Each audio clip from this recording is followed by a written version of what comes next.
Untuk memperingati 30 tahun album ikonik Oasis, Definite Time, seragam edisi khusus ini terinspirasi dari sampul album yang menjadi ikon satu generasi.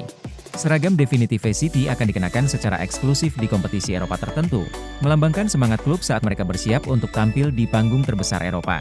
Desainnya menampilkan estetika berani yang mencerminkan citra ikonik pasti mungkin dan memberi penghormatan kepada band dan kota Manchester. Jersey edisi khusus ini memiliki dasar jerami ringan dengan warna biru tebal di panel samping dan lengan, dengan detail merah muda popi halus di manset dan panel jersey. Menampilkan garis-garis gelombang biru laut ultrasonik yang rumit pada jersey-nya, Puma memberi penghormatan pada warna sampul album ikonik dengan jersey pasti City.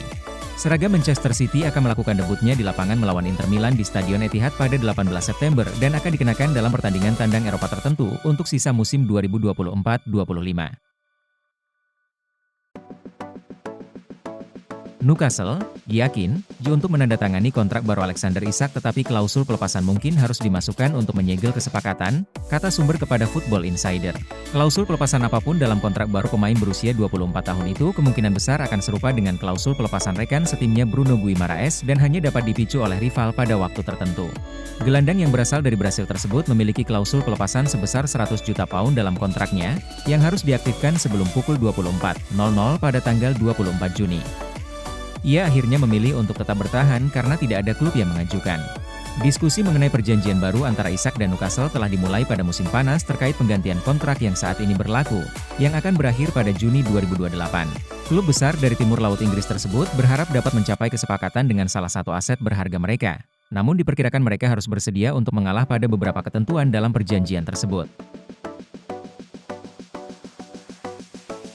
Pemain tengah asal Belanda ini telah menjalani latihan individu dengan kondisi yang sangat baik dalam beberapa hari terakhir. Langkah berikutnya adalah ia akan kembali berlatih bersama rekan setimnya pada minggu depan sebelum keluar dari rumah sakit. Selain Ansu Fati dan Gavi, Frenkie de Jong, 27 tahun, juga menjadi sorotan di rumah sakit Barcelona, menarik perhatian seluruh penggemar klub tersebut. Di sisi positif, gelandang asal Belanda ini berpotensi menjadi salah satu rekrutan yang signifikan pada musim gugur ini. Berdasarkan pengamatan MD, Frenkie merasakan kondisi yang sangat positif dalam beberapa hari terakhir selama sesi latihannya sendiri. Hal ini telah dikonfirmasi oleh pemain tersebut kepada tim teknis, dan sebagai hasilnya, Hansi Flick telah merencanakan untuk mulai berlatih dengan tim pada minggu depan, hampir 5 bulan setelah pertandingan terakhir yang diikutinya. Kemenangan dalam pertandingan tandang di Derby London Utara merupakan hal yang jarang terjadi, namun Arsenal berhasil meraih kemenangan dalam 2 kunjungan terakhir mereka ke Tottenham. Pada akhir pekan ini, dengan tim tamu yang kehilangan beberapa pemain penting, Spurs memiliki kesempatan yang sangat baik untuk menggagalkan ambisi rival mereka dalam perburuan gelar.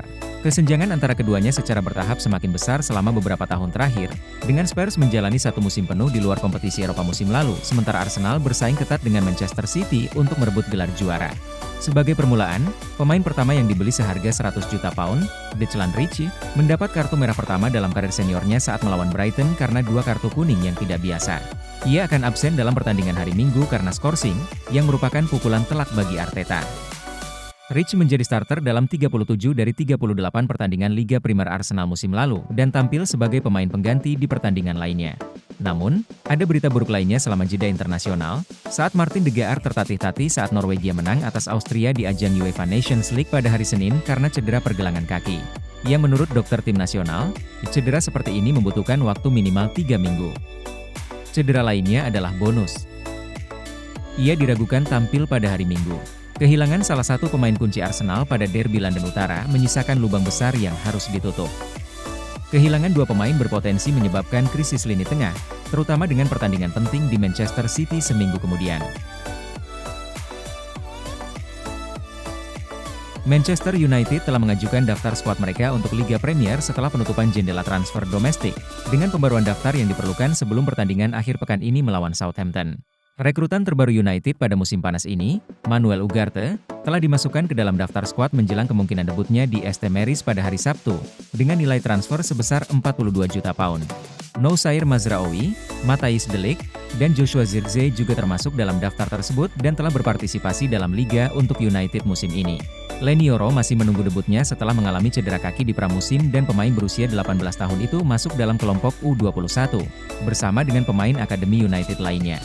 Pemain yang direkrut musim panas Seko Kone juga masuk dalam daftar itu, begitu pula Kobie Mainono, Rasmus Højlund, dan Alejandro Garnacho.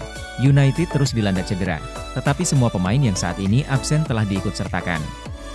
Pada hari Kamis, Erik ten Hag mengatakan Luke Shaw dan Højlund berkembang dengan baik, dan ia menyampaikan prognosis yang sama optimisnya tentang bek kiri Tyrell Malacia, yang belum bermain sejak Mei 2023. Mason Mount dan Victor Lindelof juga absen tetapi bisa segera kembali.